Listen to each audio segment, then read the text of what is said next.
नमस्ते दोस्तों, स्वागत है आपका DICS के प्लेटफॉर्म पे। आज एक स्पेशल सेशन लेकर आए हैं। आज हम कवर करने जा रहे हैं top 20 reports and indices of 2025 and 26, जो कि आपके UPSC प्रीलिम्स के लिए काफ़ी इंपॉर्टेंट हो जाएंगे।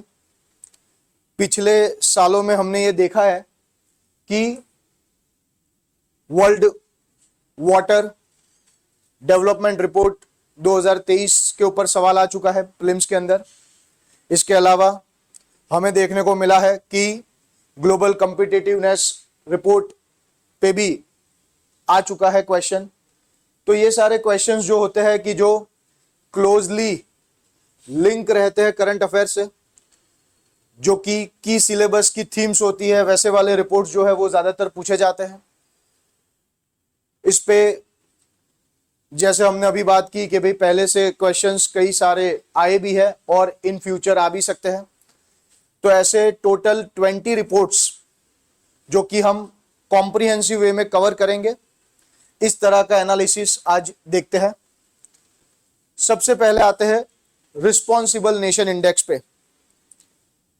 रिस्पॉन्सिबल नेशन इंडेक्स जो है ये काफी इंपॉर्टेंट इसलिए हो जाता है क्योंकि ये भारत ने शुरू किया है, भारत ने लॉन्च किया है under the world intellectual foundation. इसलिए ये काफी एक इंपॉर्टेंट रिपोर्ट हो जाता है। वर्ल्ड इंटेलेक्चुअल फाउंडेशन के तहत इसको लॉन्च किया गया है। ट्रेडिशनली अगर हम देखें तो हम ज्यादातर GDP की बात करते हैं या फिर ज्यादातर हम बात करते हैं पावर कंजप्शंस की, ठीक है। पर GDP और पावर कंजप्शंस की जगह इस के अंदर हमें देखने को मिलता है कि कंसीडर किया जा रहा है एनवायरमेंटल स्टुअर्डशिप को, एथिकल गवर्नेंस को। तो ये सारी चीजों को यहां पे कंसीडर किया जा रहा है। इंडिया इसमें काफी अच्छा परफॉर्म किया है। इंडिया का जो रैंक इसमें हमें देखने को मिला है वो ग्लोबली 16th रैंक है इंडिया का, और US और चाइना से भी हम काफी बेहतर परफॉर्म कर रहे हैं।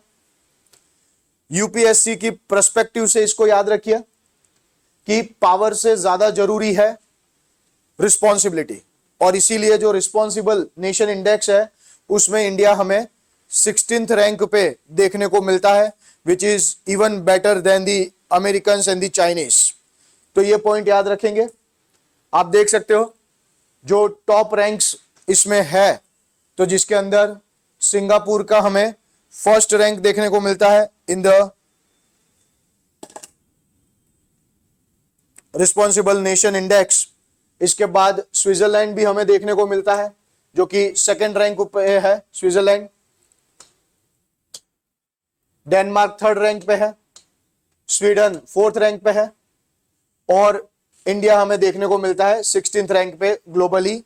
This is what responsible Nations index, जो कि हमें देखने को मिलता है भारत के द्वारा वर्ल्ड इंटेलेक्चुअल फाउंडेशन के तहत शुरू किया गया है।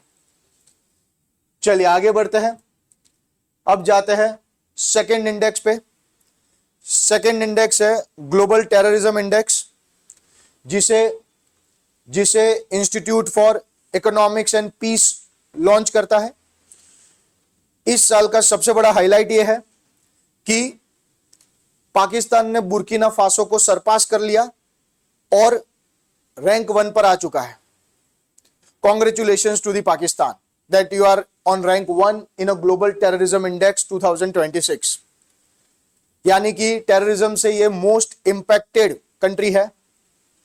अगर हम इंडिया की बात करें इसके अंदर, तो हमें इंडिया का 13th रैंक देखने को मिलता है। अच्छी बात यह है कि इंडिया में इंसिडेंट्स कम हुए हैं, और जो हमें देखने को मिलता है कि भाई साउथ एशिया अभी भी जो है वो सबसे इंपैक्टेड रीजन बना हुआ है। इसी संदर्भ से अगर हम institute for economics and peace के बारे में ध्यान रखना चाहे तो एक फैक्ट हमें यह भी ध्यान रखना चाहिए कि institute for economics and peace जो है वो apart from global terrorism index, ये ग्लोबल पीस इंडेक्स भी रिलीज करता है। तो टेररिज्म और पीस इंडेक्स दोनों ही institute for economics and peace के द्वारा लॉन्च किया जाता है, और उसके साथ साथ एक और तीसरा रिपोर्ट कौन सा है, इकोलॉजिकल थ्रेट रिपोर्ट। तो इकोलॉजिकल थ्रेट रिपोर्ट भी हमें इसमें देखने को मिलता है कि जो institute for economics and peace जो है उसके द्वारा रिलीज किया जाता है। So this is what you can consider in the case of the global terrorism index. Global terrorism index के अंदर हमने यहाँ पे ये चर्चा की कि ओवरऑल जो इंडेक्स है वो हाईलाइट करता है number of countries which are experiencing at least one terrorist incident which can be increased to 66, the highest level since 2018। ये बात मैंने आपको बताई। पाकिस्तान ने बुर्किना फासो को सरपास कर दिया है, तो बुर्किना फासो को सरपास करके पाकिस्तान आज रैंक 1 पे पहुंच चुका है, मोस्ट इंपैक्टेड पहुंच चुका है in a global terrorism index. India का रैंक 13th है और साउथ एशिया आज भी मोस्ट इंपैक्टेड है by the terrorism and has the highest average score in the index. तो इस तरह का ये हमें देखने को मिलता है ग्लोबल टेररिज्म इंडेक्स 2026।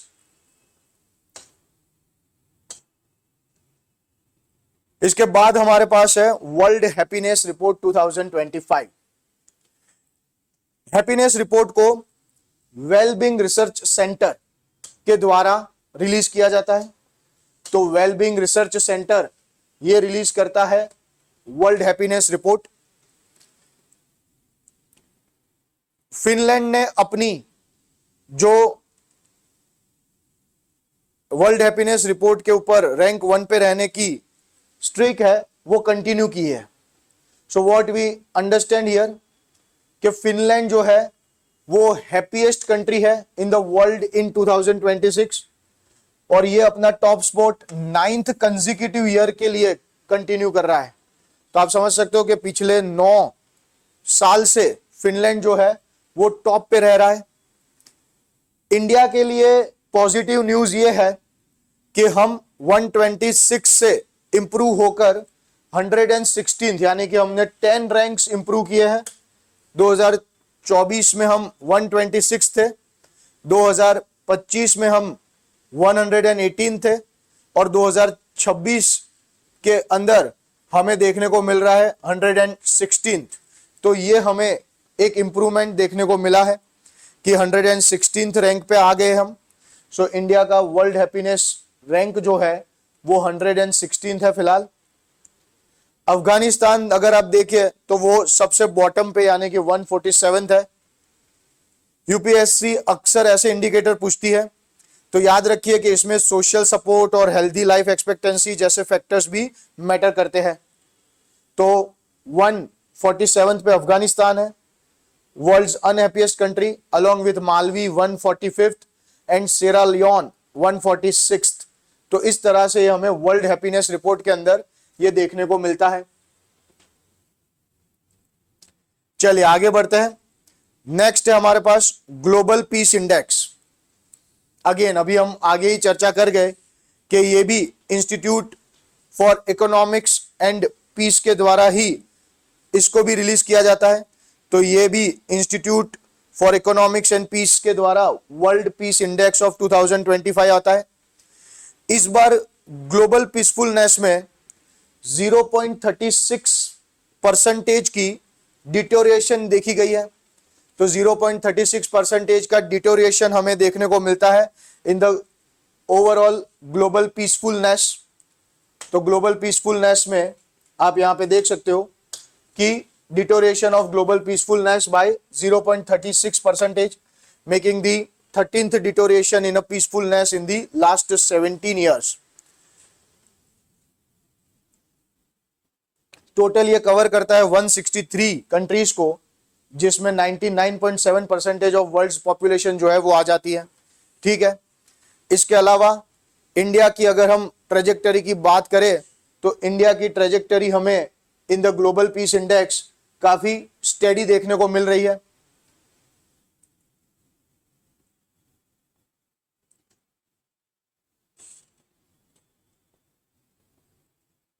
जैसे आप देख सकते हो कि पिछले साल हम 116th थे 2024 में। आज इंडिया ग्लोबल पीस इंडेक्स में 115th है। यानी कि हमने एक रैंक बेटर कर लिया है।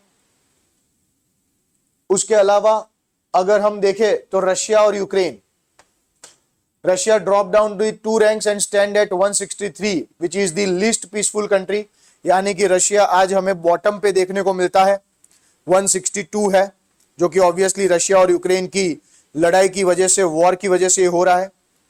और अगर आप देखें तो यूक्रेन उसके बाद ही है 162, यानी कि सेकेंड लिस्ट पीसफुल कंट्री हो जाएगा यूक्रेन। तो इस तरह से हमें रशिया और यूक्रेन जो है वो बॉटम में देखने को मिल रहे हैं। इंडिया का रैंक फिलहाल 115th है in the global peace index. And अगर आप टॉप कंट्री की बात करें तो Iceland is continuing to lead and maintain is position as the world's most peaceful country, और ये पोजीशन उसने तकरीबन 2008 से होल्ड करके रखी हुई है। तो आइसलैंड हमें यहाँ पे ग्लोबल पीस इंडेक्स में टॉप पे देखने को मिल रहा है पिछले 8 सालों से, 2008 से ये कंटिन्यूअसली हमें देखने को मिल रहा है कि ग्लोबल पीस इंडेक्स में टॉप कर रहा है। चलिए आगे बढ़ते हैं। नेक्स्ट है हमारे पास करप्शन परसेप्शन इंडेक्स ऑफ 2025।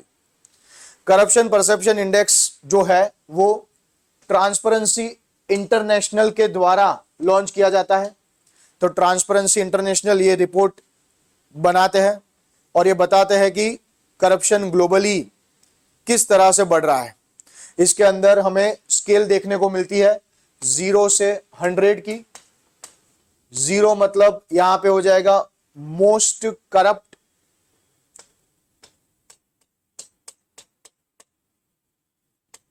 और 100 का मतलब हो जाएगा क्लीन।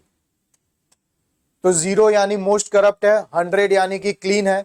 और इस तरह से ये ट्रांसपेरेंसी इंटरनेशनल जो है वो ग्लोबली सभी कंट्री को रैंक करता है in the corruption perception index.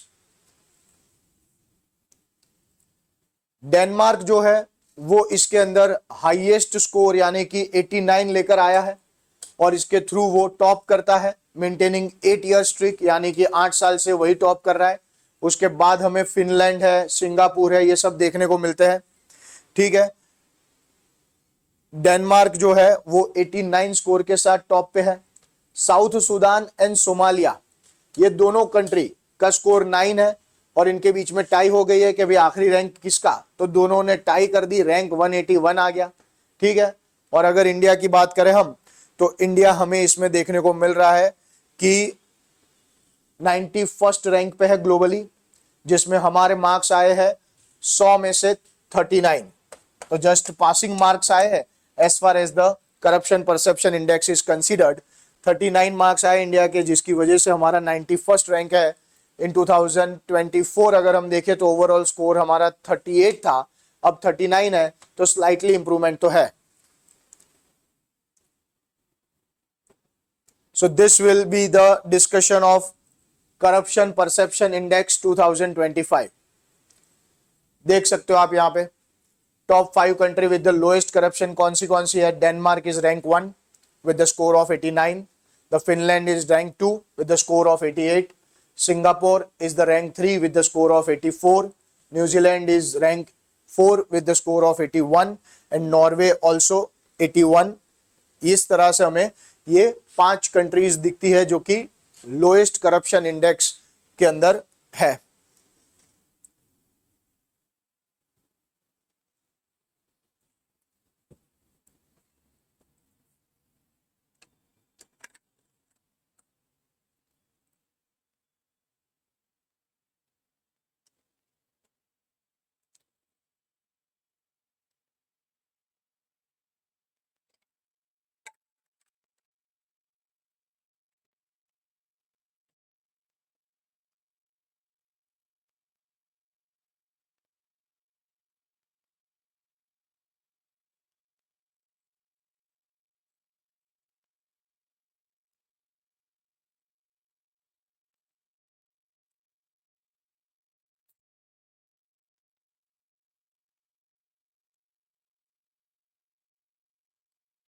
चलिए तो आगे बढ़ते हैं। नेक्स्ट आता है हमारे पास global risk report 2026। World Economic Forum की ये रिपोर्ट है, यूपीएससी मेंस के लिए एक तरह का ये गोल्ड माइन हो जाता है।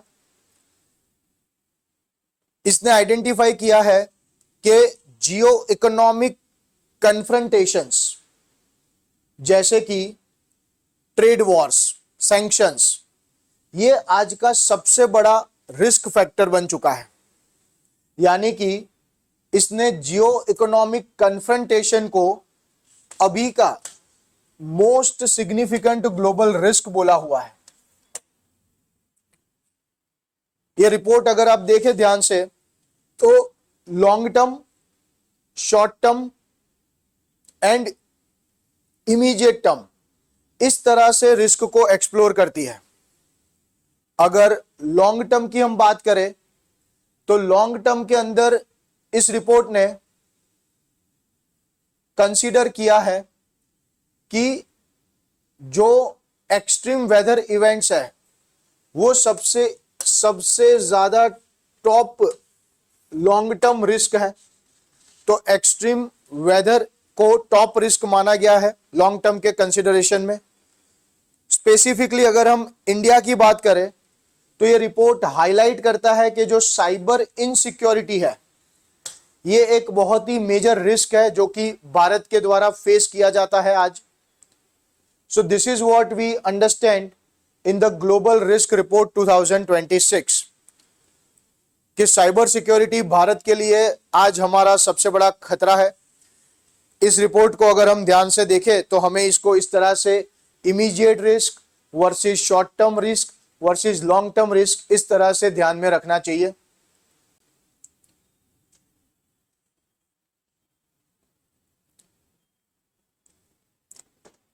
चलिए आगे बढ़ते हैं। जो नेक्स्ट कंटेक्स्ट है हमारे पास that is the climate change performance index. Climate change performance index में हमें देखने को मिल रहा है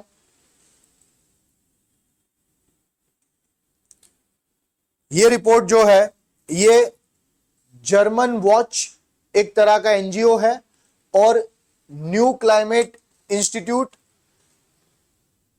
जो एक तरह का institute and then the climate action network international, तो ये तीन के द्वारा लॉन्च किया गया है।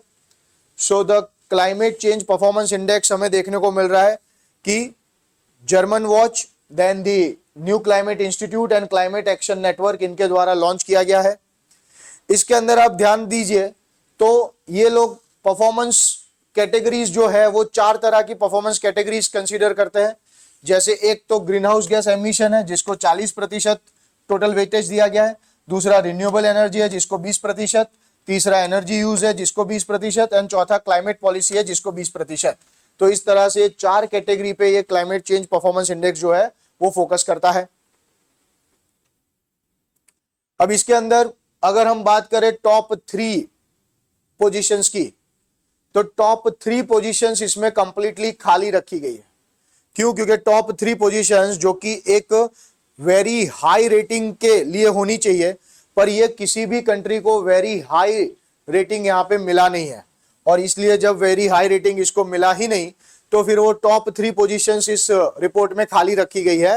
हाँ, डेनमार्क इसमें चौथी पोजीशन पे है, हालांकि चौथी पोजीशन पे पर ऊपर तो 3 पोजीशन खाली है, इसलिए इसको कहा जा सकता है कि भाई जो डेनमार्क है वो इफेक्टिवली टॉपर है। इंडिया के लिए रिपोर्ट थोड़ी चिंताजनक है। क्यों? क्योंकि हम 10th से गिरकर 23rd पोजीशन पे आए हैं। सो पहले हम 13th रैंक पे थे, सॉरी 10th रैंक पे थे, जहां से 13 पोजीशन हम गिर चुके और अब हम 23rd रैंक पे आ चुके हैं। और इसके जो रेपरकशंस है क्लाइमेट चेंज के वो इसी एस्पेक्ट में हमें भारत के अंदर देखने को तो मिल ही रहे हैं। So India fell 13 places from its previous ranking of 10th and now 23rd। तो ये हमें क्लाइमेट चेंज परफॉर्मेंस इंडेक्स में देखने को मिलता है। सऊदी अरेबिया जो है वो एट द 67th पोजीशन है which is the bottom most country in the climate change performance index, ठीक है, which is followed by the Iran at 66th position. तो ईरान और सऊदी जो है ये दोनों हमें बॉटम मोस्ट पोजीशन में देखने को मिलते हैं। और बाकी आप फिर ये देख सकते हो यहाँ पे कि भाई टॉप 3 पोजीशंस जो है वो वैकेंट है। और उसके बाद Denmark, UK, Morocco, Chile, Luxembourg, Lithuania and Netherlands. तो इस तरह के हमें टॉप 10 कंट्री में ऊपर के 3 खाली और डेनमार्क से चौथे से लेकर ये इस तरह का रैंकिंग हमें इसमें देखने को मिल रहा है।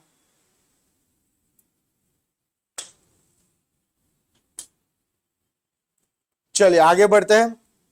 Climate risk index report. Climax risk index report जो है ये इस साल COP30 में जर्मन वॉच और जो CRI रिपोर्ट होता है उनके द्वारा रिलीज किया गया है। तो जर्मन वॉच ने ये CRI रिपोर्ट जो है क्लाइमेट रिस्क इंडेक्स ये रिपोर्ट रिलीज किया है। पिछले 30 सालों का इंपैक्ट इसमें दिखता है। इंडिया इसमें 9th रैंक पर है। पिछले साल हम इसमें 8th थे, आज इंडिया को 9th रैंक में इसमें ऐड किया गया है। सो एक तरह से हम कह सकते हैं कि we are very much at the climate risk right now.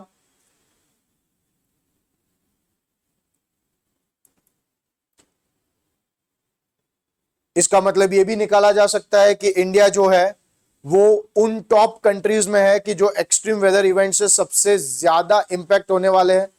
उनके वहां पे इकोनॉमिक लॉस भी देखने को मिलता है और इसके साथ साथ हमें यह भी देखने को मिलता है कि ज्यादा फैटेलिटीज भी जो है वो यहाँ पे होगी because of such extreme weather events.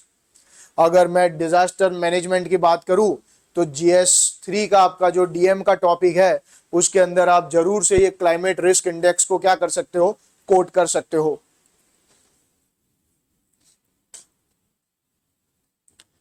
ये आप देख सकते हो 9th मोस्ट अफेक्टेड कंट्री है India in the climate risk index. इसके अलावा अगर हम देखें इंडिया के कंटेक्स्ट में तो 430 एक्सट्रीम वेदर इवेंट्स देखने को मिले हैं।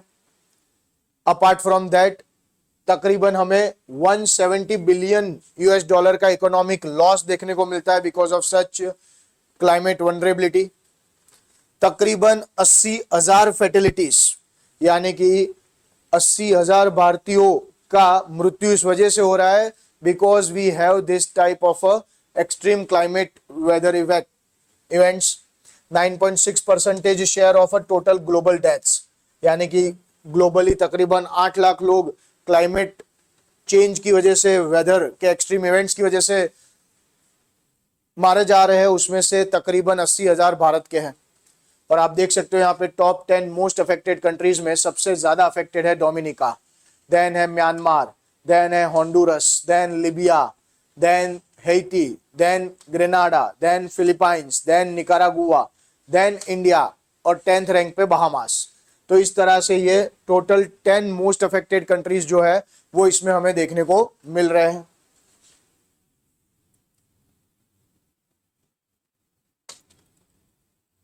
चलिए आगे बढ़ते हैं। नेक्स्ट हमारे पास world water development report of 2025। ये रिपोर्ट यूनेस्को की है। यूनेस्को के द्वारा ये रिपोर्ट दिया जाता है on the occasion of first ever world day for glaciers on March 21। तो ये पॉइंट याद रखिएगा। तो ये 21 मार्च को रिलीज किया गया जो कि occasion of world day for glaciers है। तो वर्ल्ड डे फॉर ग्लेशियर्स के ओकेजन पे ये 21 मार्च को रिलीज किया गया है। इस बार mountains and glaciers, mountain and glaciers the water tower,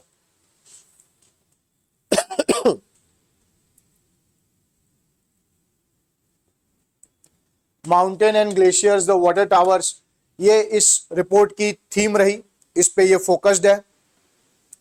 report हमें ये वार्न करती है कि माउंटेन रीजियंस में जो स्नो कवर है वो तेजी से कम हो रहा है। तो माउंटेन्स के अंदर स्नो कवर इस तरह से कम हो रहा है कि ये हमारे लिए फ्यूचर में जो वाटर सिक्योरिटी है इसके लिए एक बड़ा क्राइसिस बन सकता है। So it is overall telling us that mountain region के अंदर जो स्नो कवर है वो तेजी से कम हो रहा है जिसकी वजह से फ्यूचर में हमारी वाटर सिक्योरिटी के लिए एक बड़ा क्राइसिस बन सकता है।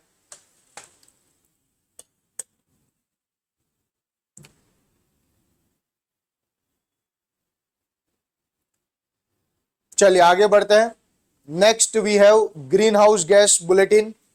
वर्ल्ड मेट्रोलॉजिकल ऑर्गेनाइजेशन की ये रिपोर्ट है और इनके मुताबिक जो CO2 की कंसंट्रेशन है वो CO2 की कंसंट्रेशन हमें आज देखने को मिल रही है 423.9 ppm पहुंच चुकी है। तो 423.9 ppm पार्ट्स पर मिलियन आज ये CO2 का कंसंट्रेशन पहुंच चुका है, जो कि खुद में एक नया वर्ल्ड रिकॉर्ड है। 2024 रिकॉर्ड पर सबसे गर्म साल भी रहा है, जिसमें हमें तकरीबन 1.55 डिग्री सेल्सियस जितना ज्यादा टेम्परेचर ऑब्जर्व हो रहा है compare to the pre industrialise times. तो प्री इंडस्ट्रियलाइज लेवल से 1.55 डिग्री सेल्सियस का ज्यादा टेम्परेचर हमें ऑब्जर्व हो रहा है, जो कि देखा जाए तो जो ग्लोबल क्लाइमेट गोल है of keeping the overall increase at below 1.5 degree Celsius, उसके लिए एक बहुत बड़ा अलार्म है कि भाई आप जिस ग्लोबल गोल की बात कर रहे हो उससे ज्यादा तो ऑलरेडी 2024 में हमें ग्लोबल एवरेज टेम्परेचर राइज देखने को मिल ही गया। So this is what greenhouse gas bulletin that is according to world meteorological organisation.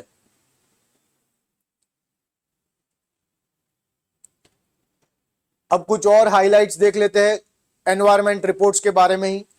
तो जैसे यूनाइटेड नेशन एनवायरमेंट प्रोग्राम के द्वारा एक अडेप्टेशन गैप रिपोर्ट आता है 2025 का, और वो adaptation gap report was themed on running on empty. ठीक है, जिसके मुताबिक हमें देखने को मिल रहा है कि तकरीबन 310 बिलियन US डॉलर का एनुअल फाइनेंस की जरूरत है for a climate adaptations by 2035, जो कि अभी के करंट इंटरनेशनल फाइनेंस फ्लो का तकरीबन 12x है। तो अभी जितना इंटरनेशनल ही क्लाइमेट फाइनेंस होता है उसका 12 गुना ज्यादा यहाँ पे जरूरत है। And according to that new climate goal is insufficient to meet this 2035 needs. तो 2035 की नीड्स के लिए जो न्यू क्लाइमेट गोल है वो इनसफिशिएंट हो जा रहा है। वर्ल्ड एयर क्वालिटी रिपोर्ट की अगर बात करें हम 2024 के, तो जो IQ एयर रैंकिंग्स है और वो हमें यहाँ पे क्या देखने को मिल रहा है, तो उसके अंदर हमें देखने को मिल रहा है Delhi remains the world's most polluted national capital, and Byrnihat करके एक जगह जो कि आसाम मेघालय के बॉर्डर पे है, that Byrnihat is world's most polluted city. तो Delhi remains the world's most polluted national capital and Byrnihat remains as a world's most polluted city. और आप देख सकते हो top 5 most polluted countries according to world air quality report, और उसके अंदर आप देख सकते हो कि सबसे पहला कंट्री है Chad, then Bangladesh, then Pakistan, then Congo, and 5th country है इसमें भारत। तो इस तरह का हमें ये जो वर्ल्ड एयर क्वालिटी रिपोर्ट है 2024 का वो इसमें देखने को मिल रहा है।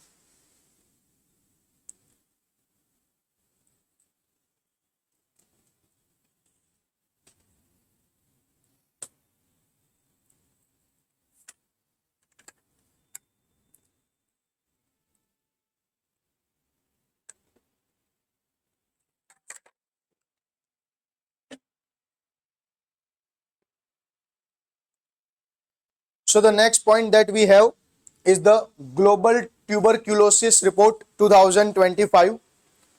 WHO की इस रिपोर्ट ने इंडिया को एक रियलिटी चेक दिया है। इंडिया ने ट्यूबरक्यूलोसिस के केसेस में 21% रिडक्शन दिखाया है, पर हमारा टारगेट 2025 तक 50% का था। हम एंड ट्यूबरक्यूलोसिस माइलस्टोन फॉर 2025 से काफी पीछे चल रहे हैं अभी, और हेल्थ इंफ्रास्ट्रक्चर और न्यूट्रिशन जैसे कि हमने निक्षय पोषण योजना शुरू की है, ये सब इस पे फोकस बढ़ा है कि जिससे जो ट्यूबरक्यूलोसिस का रिडक्शन है वो और ज्यादा बेहतर से हो सके, इस चीज को हमें कंसीडर करना है। तो जो हमारा एंड टीबी माइलस्टोन फॉर 2025 है, जो कि 50% रिडक्शन डिमांड करता है इन द टीबी इंसिडेंट्स, जबकि ये रिपोर्ट हमें बताता है कि we have only achieve the 21% reduction in the new cases and 28% reduction in the deaths. वहां पे भी हमारा 75% रिडक्शन का टारगेट है। सो अभी भी हम जो टारगेट है उससे काफी पीछे चल रहे हैं, ये हमें यहाँ पे देखने को मिल रहा है। So this is what where India should improve its focus on how to reduce and finally eliminate the tuberculosis.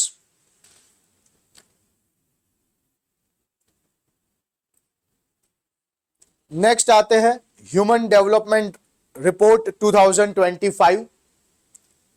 United Nation development programme की ये रिपोर्ट है और इसके 4 मेजर इंडिकेटर्स होते हैं। 4 इंडिकेटर्स इसके कौन से हैं, तो ये आप यहां पे कंसीडर कर सकते हो, जिसके अंदर हमें life expectancy at the birth, then the expected years of the schooling, then the mean years of schooling and the gross national income per capita.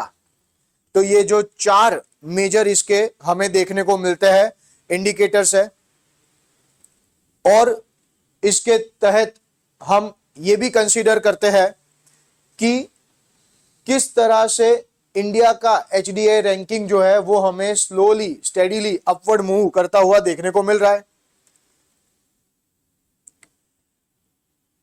HDI rank improve होना दिखाता है कि क्वालिटी ऑफ लाइफ जो है उसके ऊपर काम हो रहा है। So this is what we observe human development report 2025। India का फिलहाल जो रैंक है इसके अंदर that is the 130th rank. तो 130th रैंक पे आज इंडिया हमें ह्यूमन डेवलपमेंट रिपोर्ट में देखने को मिलता है। चलिए आगे बढ़ते हैं। 13th रिपोर्ट है हमारे पास, global gender gap report. World Economic Forum इस रिपोर्ट में इंडिया को 131st रैंक पर दिखाता है। So India is ranked 131 out of the 148 countries by the World Economic Forum, जो कि 2 स्पॉट नीचे स्लिप हुआ है। ग्लोबल जेंडर गैप जो है वो 68.8% पर हमें देखने को मिल रहा है फॉर द 148 कंट्रीज, और हम पिछले साल से 2 रैंक नीचे गए हैं। कोई भी कंट्री ने अब तक पूरी तरह से ग्लोबल जेंडर जो पैरिटी हो सकती है वो जेंडर पैरिटी फुल्ली अचीव नहीं की है, कोई भी कंट्री ने अब तक। आइसलैंड जो है वो world's most gender equal country यहां पे दिख रहा है। Iceland is the most gender equal country, और ये 16th कंसेक्यूटिव ईयर है आइसलैंड का to remain as a most gender equal country. अगर हम भारत की बात करें तो अभी भी जेंडर गैप काफी देखने को मिलता है हमें। इंडिया के लिए इकोनॉमिक पार्टिसिपेशन हो या फिर जैसे हेल्थ सर्वाइवल हो, इस सब में अभी भी काफी ज्यादा चैलेंजेस हमें देखने को मिलते हैं to become gender equal country. चलिए आगे बढ़ते हैं। नेक्स्ट है हमारे पास SIPRI सिप्री रिपोर्ट। ये Stockholm international peace research institute है, जिसके अंदर हमें देखने को मिलता है एक report called trends in international arms transfer 2025। तो आर्म्स ट्रांसफर की रिपोर्ट में यूएसए टॉप सप्लायर है, obviously no marks for guessing, क्योंकि यूएसए इसमें टॉप सप्लायर होगा ही। तो 5 लार्जेस्ट सप्लायर जो है आर्म्स के इस रिपोर्ट के अकॉर्डिंगली उसमें यूएस फर्स्ट है, then the France, then the Russia, then the Germany and then the China. These 5 countries are accounting for 70% of all arms export. तो 70% आर्म एक्सपोर्ट जो है वो सिर्फ ये 5 कंट्रीज के द्वारा हो रहा है।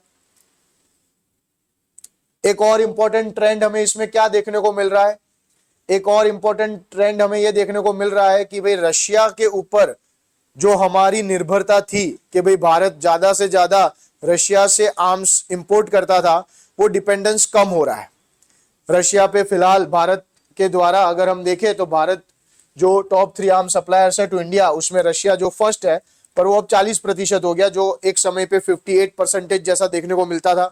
फ्रांस आज 29% सप्लाई करता है, इजराइल 15% सप्लाई करता है। तो तो ये तीन जो है हमारे सबसे इंपॉर्टेंट डिफेंस पार्टनर्स हो जाएंगे, इन दैट सेंस कि सबसे ज्यादा आर्म्स जो है ये तीन सप्लायर्स से भारत तक हमें आते हुए देखने को मिलते हैं। अगर टॉप 5 रिसिपिएंट्स की इसमें हम बात कर ले तो टॉप 5 रिसिपिएंट्स में हमें देखने को मिलता है सबसे ज्यादा आज के टाइम में यूक्रेन रिसीव करता है आर्म्स, उसके बाद भारत आ गया, देन थर्ड रैंक पे सऊदी, देन कतार, और फिर देखो इसको भी यहाँ पे आना है Pakistan also at the 5th rank. और ये 5 कंट्री ही मिलके टोटल ग्लोबल आर्म्स इंपोर्ट का 35% आर्म्स इंपोर्ट करते हैं। So this is what we observe in the international arms transfer 2025 report which is launched by the Stockholm International Peace Research Institute SIPRI। इसके बाद हमारे पास है fiscal health index 2026। NITI Aayog की इस report में ओडिशा टॉप परफॉर्मर है, गुजरात और महाराष्ट्र भी टॉप 5 में है। यह रिपोर्ट स्टेट्स को अचीवर, फ्रंट रनर्स और परफॉर्मर्स में डिवाइड करती है। फिस्कल सस्टेनेबिलिटी मेजर करने के लिए क्वालिटी ऑफ एक्सपेंडिचर और डेट इंडेक्स जैसे 5 पिलर्स इसमें यूज किए जाते हैं। तो आप देख सकते हो यहाँ पे ये 5 पिलर्स कौन से हैं। तो भाई ये 5 पिलर्स के अंदर हमें जो सबसे पहला देखने को मिलता है that is the quality of expenditure.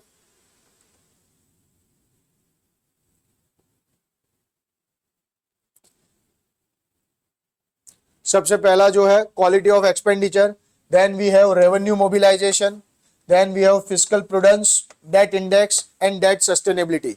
तो इस तरह के ये 5 पिलर्स हमें देखने को मिलते हैं कि जो फिस्कल हेल्थ इंडेक्स में कंसीडर किए जाते हैं। इसके अंदर जो हमें ओवरऑल रैंकिंग देखने को मिल रही है उसमें उड़ीसा टॉप परफॉर्मर आ रहा है, उसके बाद गोवा है, झारखंड है। तो इस तरह के हमें कंट्रीज या इस तरह के हमें स्टेट्स जो है वो देखने को मिल रहे हैं इन the case of fiscal health index. और इसके अलावा इस बार पहले के फिस्कल हेल्थ इंडेक्स के रिपोर्ट में इन लोगों ने नॉर्थ ईस्ट के और जो बाकी के हिमालयन स्टेट्स थे उसको कंसीडर नहीं किया था, केवल हमें देखने को मिलते थे 18 स्टेट्स पे ही वो फोकस कर रहे थे। पर इस बार इन्होंने नॉर्थ ईस्ट और हिमालय स्टेट को भी कंसीडर किया है और सिर्फ ये 3 कैटेगरीज बनाकर उनको एक अलग से रेट किया है। तो जैसे नॉर्थ ईस्ट और हिमालयन स्टेट्स में हमें ये 3 देखने को मिल रही है कैटेगरी, अचीवर्स, परफॉर्मर्स एंड एस्पिरेशनल्स, जिसमें अचीवर में अरुणाचल प्रदेश, उत्तराखंड है, परफॉर्मर में असम, मेघालय, मिजोरम, सिक्किम, त्रिपुरा है, और एस्पिरेशनल में हमें हिमाचल प्रदेश, मणिपुर और नागालैंड देखने को मिल रहा है।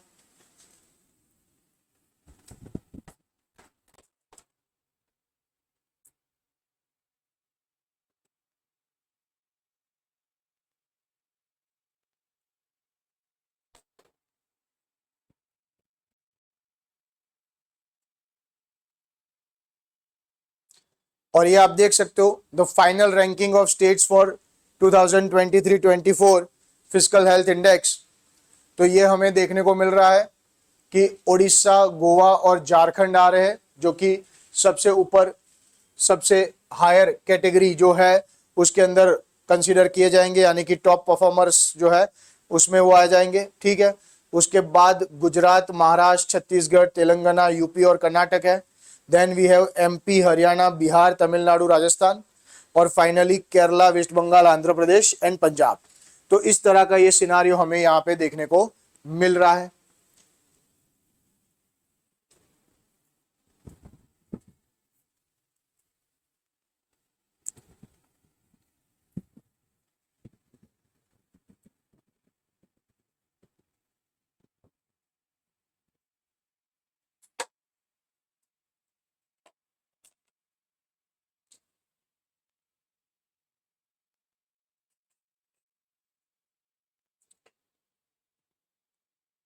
चलिए उसके बाद आगे बढ़ते हैं।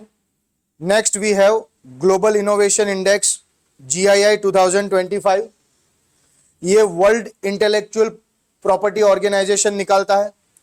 स्विट्जरलैंड इसमें नंबर 1 है, इंडिया की रैंक इसके अंदर 38th है, और हम लोअर मिडिल इनकम इकोनॉमिक्स में इकोनॉमीज में सबसे रैंक 1 पर है। हम नॉलेज एंड टेक्नोलॉजी आउटपुट में भी अच्छे हैं, पर इंफ्रास्ट्रक्चर और इंस्टीट्यूशन में अभी भी इंप्रूवमेंट की जरूरत है। So this is what you can understand in the global innovation index, कि ये वर्ल्ड इंटेलेक्चुअल प्रॉपर्टी ऑर्गेनाइजेशन के द्वारा रिलीज किया जाता है। स्विट्जरलैंड दुनिया की सबसे मोस्ट इनोवेटिव कंट्री हो जाएगी, followed by Sweden, US and others. Europe leads as the most innovative region with the 15 countries in the global top 25। India 38 पे है। हालांकि लोअर मिडिल इकोनॉमीज में, लोअर मिडिल इनकम इकोनॉमीज में हम top 1 के spot पे है with the central and South Asian region. तो this is what we can understand in the case of the global innovation index.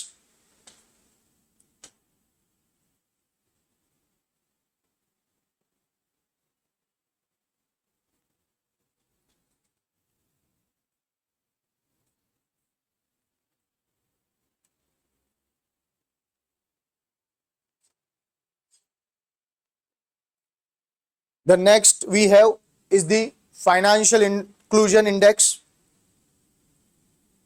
RBI इसे हर साल निकालती है, फाइनेंशियल इंक्लूजन इंडेक्स।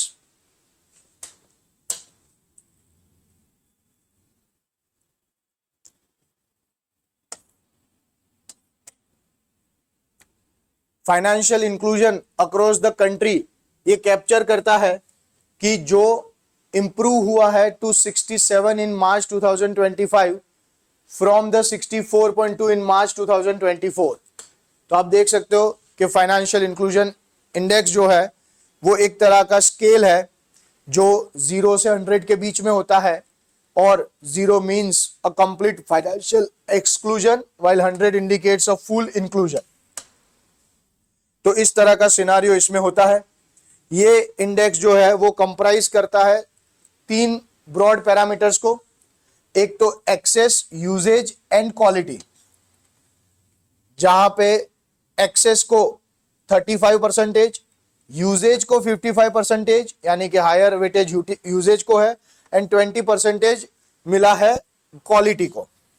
तो इस तरह से फाइनेंशियल इंक्लूजन इंडेक्स जो है वो यहां पे बनाया जाता है। इसको कोई बेस ईयर नहीं होता है, ये क्यूमुलेटिव एफर्ट्स होते हैं, उसके द्वारा ही इसको कैलकुलेट किया जाता है। तो ये क्यूमुलेटिव एफर्ट्स के द्वारा कैलकुलेट किया जाता है, ना कि बेस ईयर के बेसिस पे। तो ये हमें फाइनेंशियल इंक्लूजन इंडेक्स में देखने को मिलता है। और जैसे हमने बात की कि मार्च 2025 में ये 67 पर पहुंच चुका है, जो कि मार्च 2024 में 64.2 पर था, यानी कि एक तरह से ये बेटर हुआ है। The parameter has battered.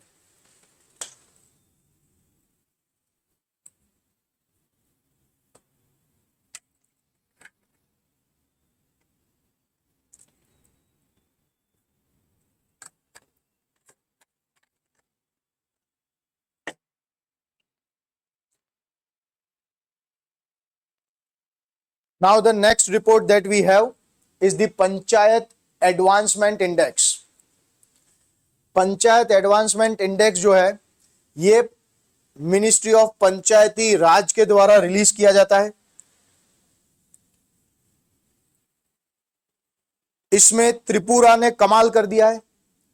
80% जो पंचायत है त्रिपुरा की वो इसमें फ्रंट रनर कैटेगरी में है। इसके बाद केरला और उड़ीसा का नंबर आता है। यह दिखाता है कि localisation of sustainable development goals ground level पर कैसे काम करते हैं। So this is what we observe in a panchayat advancement index. एक मल्टी डायमेंशनल इंडेक्स है कि जो इंप्लीमेंटेशन देखता है कि कितना सस्टेनेबल डेवलपमेंट गोल का इंप्लीमेंटेशन हुआ है at the local level across the 9 broad themes. इस पंचायती राज के द्वारा जब इसको लॉन्च किया गया, सभी ग्राम पंचायत को कवर किया गया है एक्सेप्ट द वेस्ट बंगाल। तो वेस्ट बंगाल इसमें कवर नहीं हो रहा है, बाकी सब कुछ इसमें कवर हो रहा है। अंडर दिस इंडेक्स हमें देखने को मिलता है कि भाई 5 कैटेगरीज में ग्राम पंचायत को बांटा गया है। 0 to 100 के बीच में अचीवर, ठीक है, सॉरी, टोटल स्केल 0 to 100, उसमें से 90 से 100 के बीच में अचीवर है, 75 to 90 के बीच में फ्रंट रनर है, 60 to 75 के बीच में परफॉर्मर है, 40 to 60 के बीच में एस्पिरेंट्स है और बिलो 40 बिगिनर है। तो इस तरह का ये हमें देखने को मिल रहा है। जैसे मैंने आपको कहा कि त्रिपुरा ने इसमें कमाल किया, 943 panchayat of Tripura were categorised as a front runner which is constituting 80% of state's total 1176 panchayat. तो इस तरह से हमें ये देखने को मिल रहा है कि भाई त्रिपुरा ने इसमें काफी बढ़िया परफॉर्म किया है।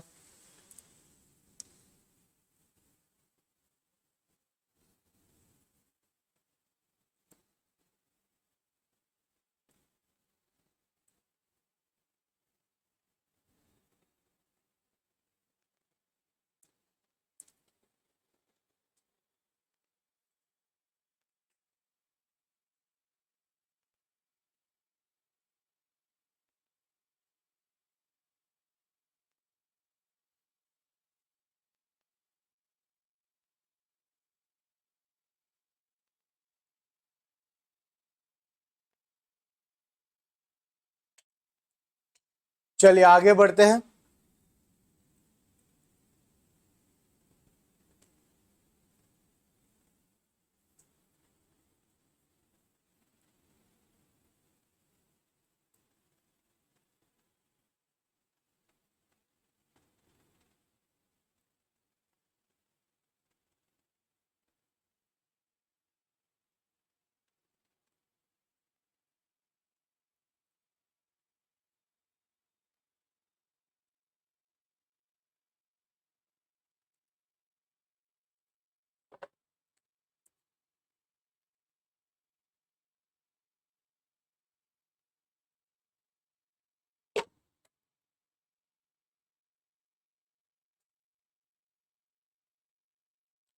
चलिए नेक्स्ट रिपोर्ट है हमारे पास वाटर बैंक करप्सी रिपोर्ट।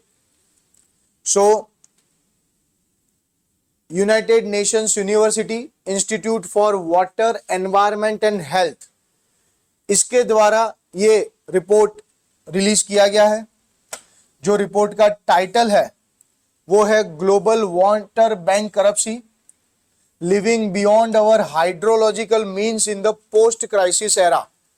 तो इस थीम पे बेस्ड है ये रिपोर्ट। ये रिपोर्ट ने एक नया टर्म दिया है ग्लोबल वाटर बैंक करप्सी, यानी कि हम जो हमारी हाइड्रोलॉजिकल लिमिट्स है उससे भी बाहर जाकर वाटर को यूज कर रहे हैं, और इस तरह का ये एक स्ट्रक्चरल इम्बैलेंस हो रहा है between the water demand and the available resources. तो जितने अवेलेबल रिसोर्स है और जो हमारी वाटर डिमांड है उसके बीच में हमें एक स्ट्रक्चरल इम्बैलेंस होता हुआ देखने को मिल रहा है। 2026 और 2028 जो है वो यूएन वाटर कॉन्फ्रेंस के कंटेक्स्ट में बहुत इंपॉर्टेंट होने वाली है। 2026 के वाटर डे की जो थीम थी वो 2026 के वाटर डे की थीम हमें देखने को मिली वाटर एंड जेंडर। तो ये पॉइंट याद रखिएगा। मार्च 22 जो है वो वर्ल्ड वाटर डे होता है, और उसमें इस बार वर्ल्ड वाटर डे की जो थीम थी that was water and gender. So global water bankruptcy, 75% of the global population एक वाटर इनसिक्योर या क्रिटिकली वाटर इनसिक्योर कंट्री में रह रहा है। 2.2 billion people safe drinking water lack कर रहे हैं। 3.5 billion people lack safely manage sanitation. 4 billion people face करते हैं severe water scarcity for at least 1 month per year, और 70% of world's major aquifers show a long term declining trend. तो ये सब कुछ हमें global water bankruptcy report के अंदर देखने को मिला है। खास याद रखने वाली बात है कि इसके अंदर ग्लोबल वाटर बैंक करप्सी का टर्म दिया गया है, और 2026 के वर्ल्ड वाटर डे की जो थीम है that was the water and gender. चलिए आगे बढ़ते हैं और आते हैं हमारे लास्ट आज के इंडेक्स के ऊपर, that is the panchayat devolution index. तो जैसे हमने आगे देखा कि भाई हमारे पंचायत एडवांसमेंट इंडेक्स की तरह ये पंचायत डिवोल्यूशन इंडेक्स भी जो है वो ही पंचायती राज मिनिस्ट्री के द्वारा ही लॉन्च किया जाता है।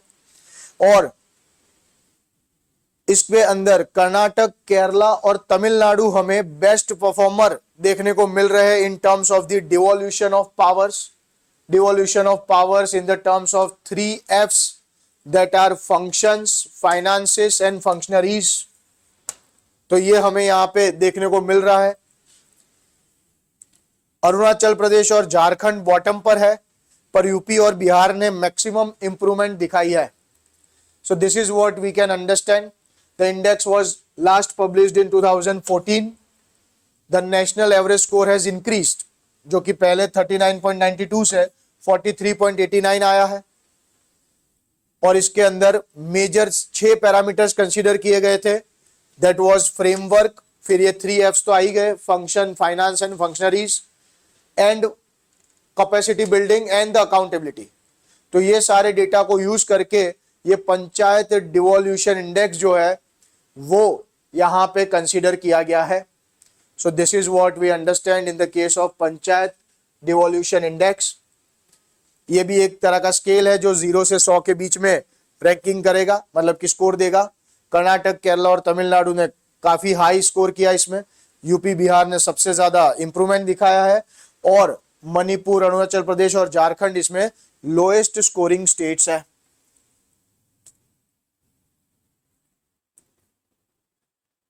तो ये हो जाएगा panchayat devolution index. Okay students, so this will suffice the overall 20 indices or reports discussion, which will be very much useful for you in the coming UPSC prelims 2026 में। ये आपको काफी मदद रूप होंगे। इसके अंदर जो रिपोर्ट्स के हमने फैक्ट्स देखे हैं, जो रिपोर्ट्स के कौन उसको लॉन्च कर रहा है, वो इंस्टीट्यूशंस देखे हैं, तो उसको खास ध्यान रखिएगा। Thank you very much everyone, all the best.